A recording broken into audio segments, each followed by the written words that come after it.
السلام عليكم. بيقول لي يعلن تعديل توقيت التدريبات الجماعية وسبب غياب الأسطورة كريستيانو رونالدو عن التدريبات ومفاجأة عودة فوفانا إلى النصر، وبيقول لي يطرد علي الحسن من النصر. إذا ما كنتم عارفين، أعلن نادي النصر السعودي عن تعديل جديد على جدول تدريبات الفريق الأول لكرة القدم يتناسب مع دخول فصل الشتاء واحتدال الطقس، حيث تقرر إقامة التدريبات في الصباح الباكر بشكل منتظم، وذلك لتمكين اللاعبين من الاستفادة القصوى من الأجواء المناسبة ومنحهم الوقت الكافي للراحة والاستعداد البدني خلال الفترة المسائية. وفقا للجدول الجديد، سيكون البرنامج اليومي للاعبين كالآتي: الإفطار في مقر النادي، يبدأ اللاعبون يومهم بتناول وجبة الإفطار في تمام الساعة 10 صباحا داخل مقر النادي، ويأتي ذلك لضمان توفير وجبة متكاملة تساعد اللاعبين على بدء يومهم بنشاط وتركيز خلال الحصة التدريبية. وبعد الإفطار بساعة ونصف ينطلق التدريبات في تمام الساعة 11:30 صباحا على أرض الملعب الرئيسي في النادي، وهذا التوقيت تم اختياره خصيصا لتجنب برودة الليل مع الحفاظ على نشاط اللاعبين،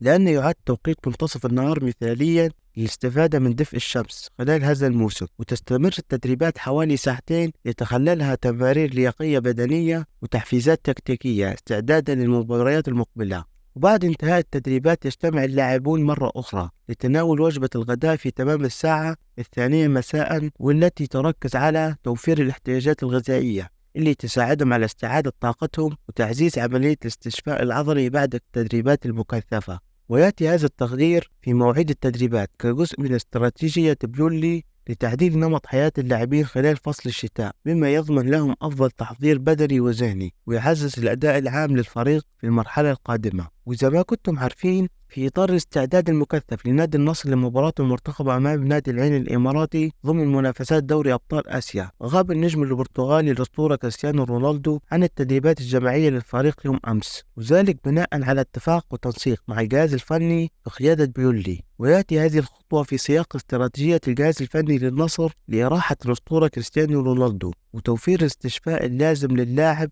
بعد الجهود الكبيرة اللي بذلها خلال المباريات السابقة، بهدف ضمان جاهزيته البدنية الكاملة للمواجهة الحاسمة المقبلة أمام نادي العين الإماراتي والمباريات الأخرى. وكانت تدريبات الأمس قد شهدت تركيزا من الجهاز الفني على بعض الجوانب الفنية والتكتيكية، مع توزيع المهام بين اللاعبين لضمان إعداد التشكيلة المثالية للمباراة. ورغم غياب الأسطورة عن التدريبات الجماعية، إلا أنه قام بجلسات استشفاء خاصة بإشراف الطاقم الطبي للفريق، واللي شملت بعض التمريرات الخفيفة والتدريبات الاستشفائية اللي تضمن له استعادة عافيته البدنية بشكل سريع. وفي خبر يطمئن الجمهور العالمي وعشاقه، عاد كريستيانو رونالدو اليوم إلى التدريبات الجماعية بشكل طبيعي، شارك بفاعلية في التمارين مع زملائه، حيث بدأ في قمة جاهزيته واستعداده للعودة للمستطيل الأخضر أمام نادي العين.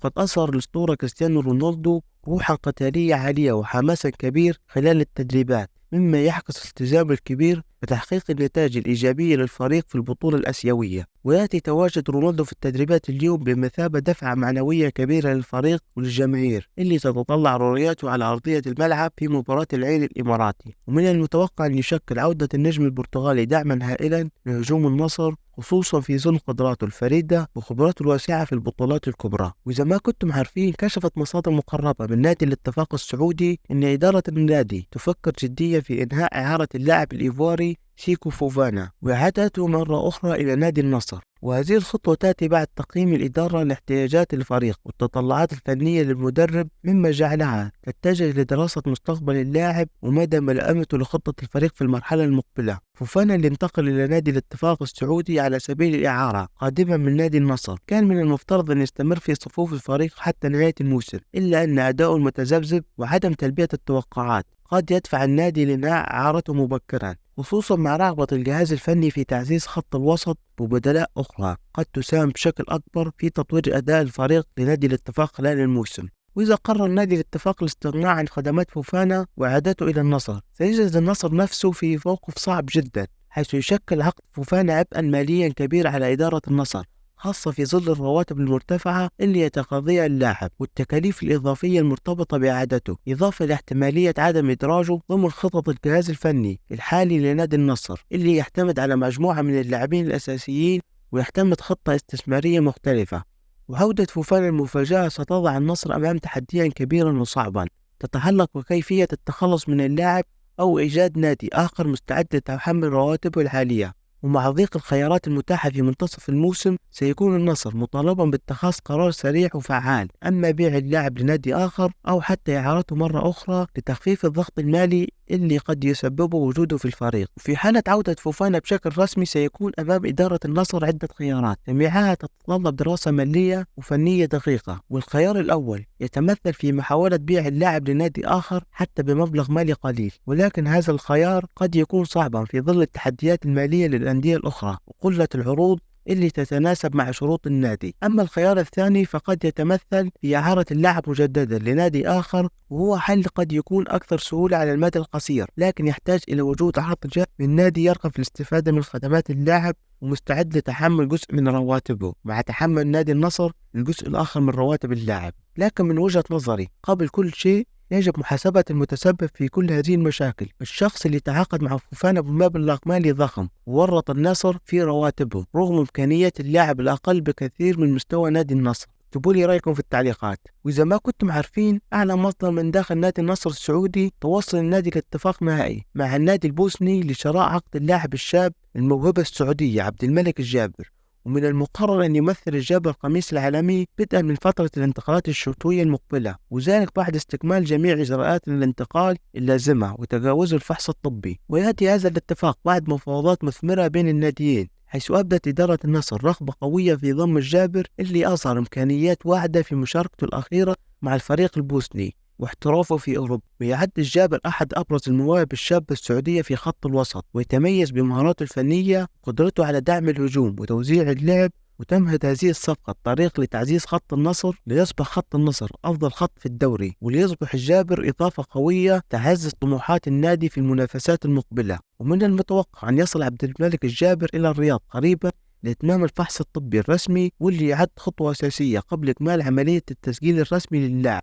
وبعد اجتياز الفحص الطبي بنجاح سيتم قيده رسميا كلاعب في صفوف النصر ليكون متاحا للجهاز الفني مع بداية فترة الانتقالات الشتوية. ومع تفعيل الصفقة رسميا تتطلع إدارة النصر إلى تنظيم قائمة اللاعبين المحليين، لأن يتطلب تسجيل عبد الملك الجابر إسقاط اسم لاعب محلي آخر من قائمة الفريق. وتهدف هذه الخطوة إلى الامتثال للضوابط والتوازن العددي للاعبين، حيث ستقوم إدارة النصر أما ببيع عقد اللاعب المستبعد أو إعارته لنادي آخر أو إنهاء التعاقد معه بالتراضي في حال لم تتوفر عروض مناسبة. وأعلنت بعض المصادر داخل نادي النصر أن إدارة النصر حتى الآن تفاوض بين علي الحسن والصليهم لإسقاط لاعب منهم من قائمة الفريق واستبعاده بشكل نهائي من نادي النصر، إلا أن الأمر سيحدد وفقا لرؤية الجهاز الفني بقيادة بولولي واحتياجات الفريق للمنافسات القادمة. ويتوقع أن تتم هذه الخطوة في وقت قريب تزامنا مع اقتراب فترة الانتقالات الشتوية القادمة، لإتاحة الفرصة للجابر لانضمامه واندماجه مع تشكيلة الفريق مبكرا.